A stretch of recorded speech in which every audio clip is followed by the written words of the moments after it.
while, but we had just been too busy playing to notice. I gave a startled hello, and she just stared at us awkwardly. I offered for her to play the game with us, but she just shook her head furiously, no, and rushed out of the building. When we finished our game, I went back to check my letterbox, which was in the same common area. When I looked over my shoulder, Alyssa had re-entered the building and was standing off in the distance. There were multiple entrances to the building, so she must have slipped back in through another door. She saw me looking at her and ducked behind a pillar in the building.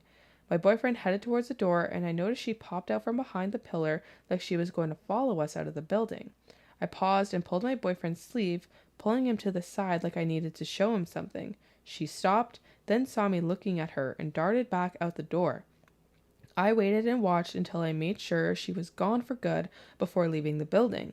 Something about that interaction made my skin crawl. That was the first time I actually realized she was following me around campus. There were a few other incidents that came to light before the main part of the story. The most important being that Alyssa had hid under the stairwell again, but this time she reached out and grabbed another RA's ankles as the RA walked down the stairs. Needless to say, the poor girl was scared so badly, and I learned that Alyssa had borderline harassed this other girl over Christmas break, texting her nonstop, messaging her on every possible social media platform at odd hours of the night, and then when the semester started back up, leaving notes on her door.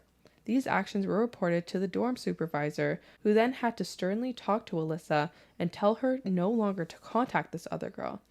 I was made aware of the situation so that I could help the other girl feel safe and make sure there were no further interactions between them.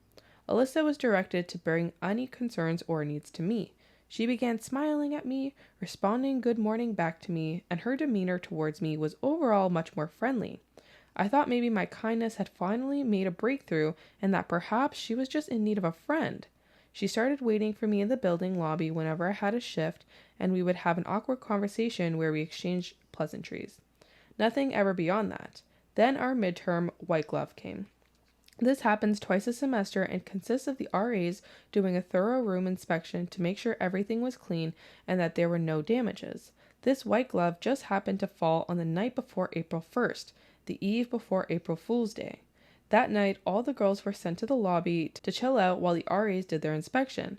I saw Alyssa staring at me across a room full of girls, and I quickly looked away uneasily. I had to do re-inspections for the girls that failed the initial white glove check, and I was busy with other duties, so I wanted to avoid an awkward conversation with her that evening. My avoidance of her apparently did not go unnoticed. That night, I was up late and I didn't crash into bed until 2 a.m. I had to be up at 7 a.m. for breakfast and